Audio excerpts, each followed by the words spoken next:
I'm Joe Biden. I'm Jill Biden's husband. Gov, thank you for the introduction. And to the Gila Indian River community, nothing wrong with me, Gila River Indian community for welcoming today. You know, I say this with all sincerity. This, to me, is one of the most consequential things I've ever had an opportunity to do in my whole career as President of the United States. It's an honor, a genuine honor to be in this special place on this special day. Thank you to Senator Mark Kelly, a great friend who also was married to an incredible woman who was my friend. Please have a seat, by the way. And Congressman Greg Stanton, I saw Greg when I came in. He's over there somewhere. Greg, thank you. And I'm putting these glasses on because I'm having trouble seeing this. And all the elected leaders and the tribal community leaders for being here today. You know, I can't tell you what a special thanks I have for Deb Haaland, my Interior Secretary. I was determined. I made a commitment when I became president that have an administration look like America, except you're America.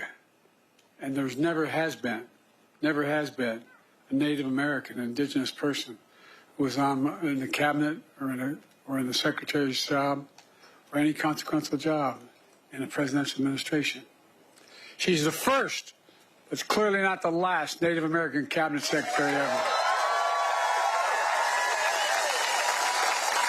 And her historic and dedicated leadership to strengthen the relationship between the tribal nations and the federal government is unlike anything ever happened before. That's why we're here today. You know, when I got to the Senate, I was only 29 years old. I had to wait 17 days to be eligible. And after I got elected, while I was waiting, my wife and daughter were killed. My two boys were badly injured. And the guy that came to my assistance was a guy named Danny Inouye. And the first thing he taught me, not a joke, was, Joe, it is not Indians. It's Indian nations. He was serious, deadly earnest about it. It's been 10 years since the sitting president came and visited Indian country. That's simply much too long. That's why I'm here today, not only to fulfill my promise to be first president to visit Indian country, but more importantly, to right a wrong, to chart a new path toward a better future for us all. I'm also here today because, as I said, my wife Jill has been here 10 times in the Indian country, literally. The First Lady sends her love and said, Joe, make sure you come home. Because every time she goes, she spent a lot of time, excuse me for saying this, the Navajo Nation. I'm worried. Every time she goes, I'm worried she's not coming home. I watched that beautiful performance just now and it moved me deeply. It's a reminder of everything Native people enjoy and employ. Sacred traditions, culture, passed down over thousands of years. Long before there was a United States, Native communities flourished on these lands. They practiced democratic government before we ever heard of it. Developed advanced agriculture. Contributed science, art, and culture. But eventually, the United States was established and began expanding, entering treaties with sovereign tribal nations.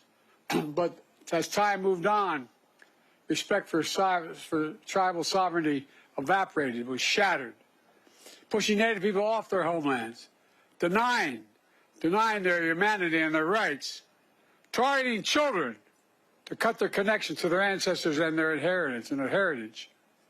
At first, in the 1800s, the effort was voluntary, asking tribes to sell their children, to send their children away to vocational schools. But then the federal government mandated the removal of children from their families and tribes, launching what's called the Federal Indian Boarding School era. Over a 150-year span, 150 years, from the early 1800s to 1970, one of the most horrific chapters in American history. We should be ashamed a chapter that most Americans don't know about. The vast majority don't even know about it. I was at my hotel today. I told the people, the hotel staff that are leaving, I said, where you go? I told them. And so, what are you doing? I told them. They said they're natives here. They said, I never knew that. I never knew that. Think of how many people don't know. As president, I believe it's important that we do know. You know, generations of Native children stolen, taken away to places they didn't know, with people they never met, who spoke a language they had never heard. Native communities silenced. Their children's laughter and play were gone. Children would arrive at schools, their clothes taken off, their hair that they were told was sacred was chopped off, their names literally erased, replaced by a number or an English name. One survivor later recounted her days when taken away. She said, quote, my mother, standing on that sidewalk as we loaded into a green bus, I can see the image of my mom burned into my mind and my heart where she was crying. Another survivor described what it was like at the boarding school. I quote, when I would talk in my tribal language, I would get hit. I lost my tongue. They beat me every day. Children abused, emotionally, physically, and sexually abused, forced into hard labor.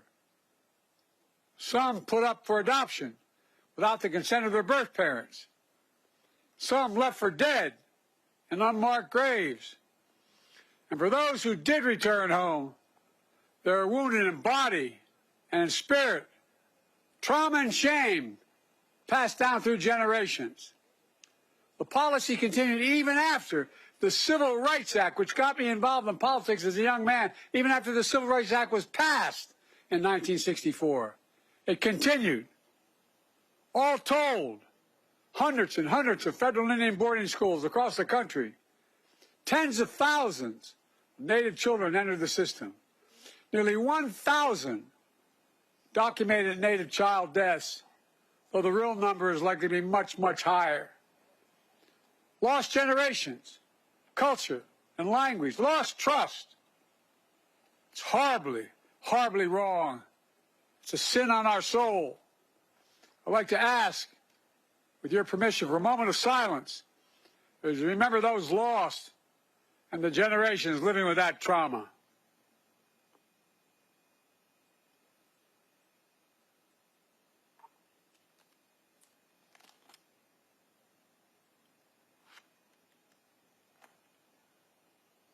After 150 years, the United States government eventually stopped the program.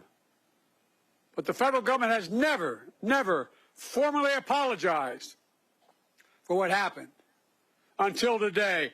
I formally apologize as President of the United States of America for what we did. I formally apologize. And it's long overdue. At a tribal school in Arizona, a community full of tradition and culture, and joined by survivors and descendants to do just that. Apologize, rewrite the history book correctly. I have a solemn responsibility to be the first president to formally apologize to the Native peoples. Native Americans, Native Hawaiians, Native Alaskans, and federal Indian boarding schools. It's long overdue. Quite frankly, there's no excuse that this apology took 50 years to make.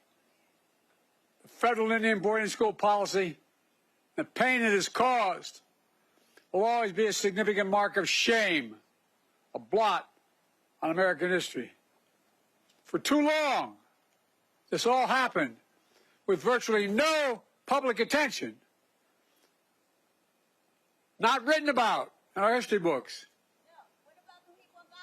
not taught in our schools. Let her talk. Let her talk.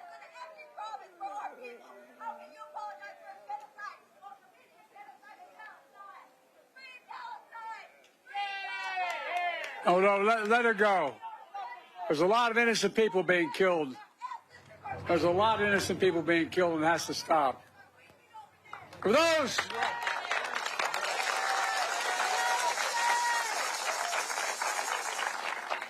those who went through this period, it was too painful to speak of. For our nation, it was too shameful to acknowledge. But just because history is silent doesn't mean it didn't take place. It did take place. While darkness can hide much, it erases nothing. It erases nothing. Some injustices are heinous, horrific, and grievous. They can't be buried, no matter how hard people try. As I've said throughout my presidency, we must know the good, the bad, the truth of who we are as a nation. That's what great nations do. We're a great nation. We're the greatest of nations. We do not erase history. We make history. We learn from history. And we remember so we can heal as a nation. It takes remembering. This formal apology is a culmination of decades of work by so many courageous people, many of whom are here today. Survivors and descendants, allies and advocates, like the nation's Native American Boarding School Healing Coalition. And all of you are part of that. Stand up. Stand up.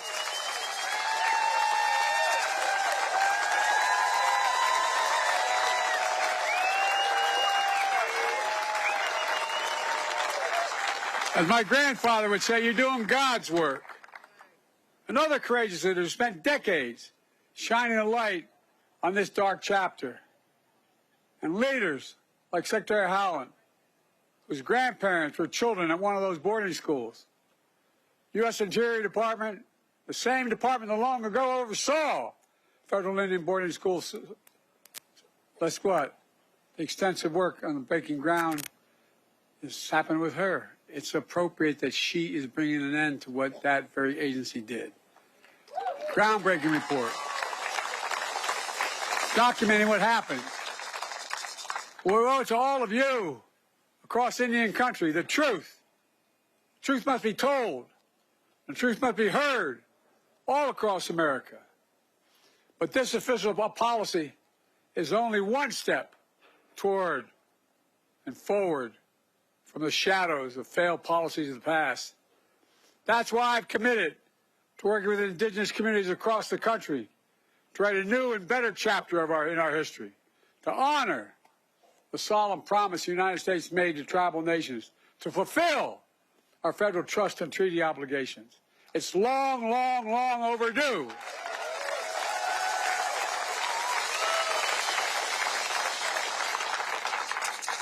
And I say this with all sincerity. From day one, my administration, Jill and I, Kamala, Secretary Howland, our entire administration have worked to include indigenous voices in all we do. Along with Secretary Howland, I've appointed Native Americans to lead across the federal government. I signed a groundbreaking executive order to give tribes more autonomy to make your own decisions, requiring federal agencies to streamline grant appropriations and applications, to co-manage federal programs, to eliminate heavy-handed reporting requirements. It's about representing your autonomy. And I might add, it's a hell of a lot more efficient when you do it, too. Folks, I'm proud to have reestablished the White House Council on Native American Affairs. Relaunched the White House Tribal Nation Summit and taken historic steps to improve tribal consultation. But the historic laws I've signed are making some of the most significant investments in Native communities ever in American history. It's part of my Invest in America agenda, and it's helping all Americans from every state and every tribe, and that's good for all America. Helping Native communities get through the pandemic with vaccine shots in arms and checks in pockets. I'm proud this helped cut child poverty in Native communities by more than 1/3. I'm proud our economic plan has created 200,000 jobs for Native Americans. Record low employment in Native communities. With the strong support from Secretary Howland and all of you, We're finally modernizing tribal infrastructure, for God's sake. Building new roads, new bridges, delivering clean water, affordable high-speed broadband in every Native community, and so much more. Folks, we're just getting started. We're making historic climate investments in clean energy, conservation, clean water, Native communities, including co-stewardship of our land and waters. We just designated the first National Marine Sanctuary proposed by indigenous communities, which is off the coast of California. We just got that done. And I've restored and designated multiple national monuments to honor tribal nations, including the ancestral footprint of the Grand Canyon right here in Arizona, where I had the honor of visiting. It was breathtaking. It was breathtaking. I secured the first ever advanced funding for Indian health services, so tribal hospitals can plan ahead, order supplies, hire doctors, and know that the money will be there. We're also preserving ancestral tribal homelands, restoring salmon and other native fish, recognizing the value of indigenous knowledge and languages, especially those damaged in the boarding school era.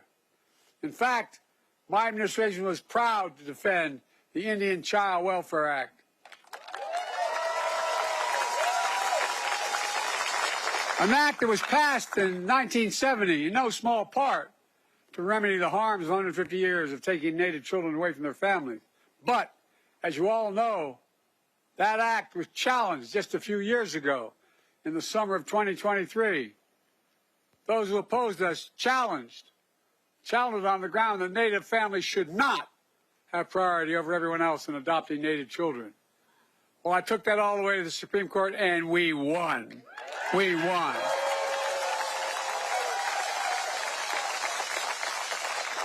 We also extended mental health programs through the Bureau of Indian Education, so young people have the tools to end cycle of generational trauma. As an educator, this is something Jill cares deeply about, my wife, just as she traveled across Native communities to increase access to health care and so much more, including helping open the first cancer cure center in Navajo Nation. More to do, a lot more to do. By the way, the infrastructure bill is over $1 trillion. It's not a decade. I mean, it's not a quarter. It's going to be there for a decade. Much, much more to come, and you've got to get your fair share. By authorizing the Violence Against Women Act, an act that I took great pains in writing 30 years ago, we also reaffirmed tribal sovereignty, expanded tribal jurisdiction in cases where outside predators harm members of your nation. And as we mark Native American History Month in November, this November, we recognize the contributions of indigenous people to American history. You are the first Americans. I might add, you're among the most patriotic Americans. Oh, that's a fact. The whole America should know, all America should know, indigenous people volunteer to serve in the United States military 5 times more than any other single group. 5 times. 5. Many having paid the ultimate sacrifice in every war since our founding. To all of you, thank you.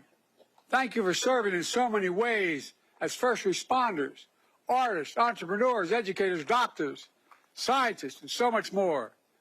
Sharing your culture and your knowledge for the good of future generations. Believing in possibilities. Possibility to usher in a new era to a nation-to-nation relationship grounded in dignity and respect. It matters. My dad used to have an expression, Joey, everyone's entitled to be treated with dignity. Everyone. Everyone's entitled. He meant it. Well, let me close with this. It's about restoring your dignity. I know no apology can or will make up for what was lost during the darkness of the federal boarding school policy. But today, we're finally moving forward into the light. As President of the United States, I've had the honor to bestow our nation's most prestigious medals to distinguished people and organizations all across America. That includes Native Americans who survived the boarding school era. Early in my term, I bestowed the Medal of Freedom, our highest civilian honor, on a man, my grandfather, who was an Irish immigrant and was not treated very well because he was an Irish Catholic in the coal mine era in Scranton. But he went on to be an All-American football player at Santa Clara. And every time they talked about All-Americans, he'd say, Joey, the greatest athlete in American history is Jim Thorpe. Oh, I'm serious. I knew a lot about Jim Thorpe before some of you probably even knew. As a child, Jim was taken from his home, but went on to become one of the greatest athletes ever in all of American history. And earlier this week, I bestowed two other revered medals, the National Medal of Arts, the National Medal of Humanities, to 39 extraordinary Americans and organizations, including Rosetta Roll, an Alaska Native. More than 80 years ago, she was a 6-year-old when she was taken to a federal boarding school. She spent 3 years without her family not known if she'd ever come home. 9 years old, she was one of those who did come home.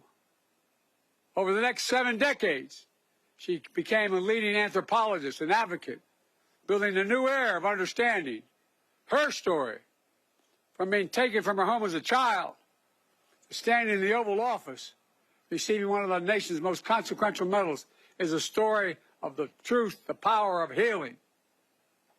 When Rosetta sees young people singing traditional songs, just like we heard today, she says, and I quote, "We will hear the voices of our ancestors, and we are now hearing it through our children." For too long, this nation sought to silence the voices of generations of Native children. But now, your voices are being heard. That's the America that we should be. That's the America we can all be proud of. That's who we are. For God's sake, let's make sure we reach out and embrace. Because you make us stronger, you are America. God bless you all, and may God protect our troops. At least 18,000 children, some as young as 4 years old, they were taken from their parents and forced to attend schools that would make them white. Hundreds of Native American children abused, sexually assaulted, even killed, all because they were Native. Now, for the first time, a U.S. president apologizing for the schools and the treatment which ripped apart generations of Native American families in an attempt to destroy their language and their culture. This is the Gila River Indian community just outside Phoenix, Arizona, and a part of Native country where so many of these kids were taken from their loved ones and where many survivors still live to this day.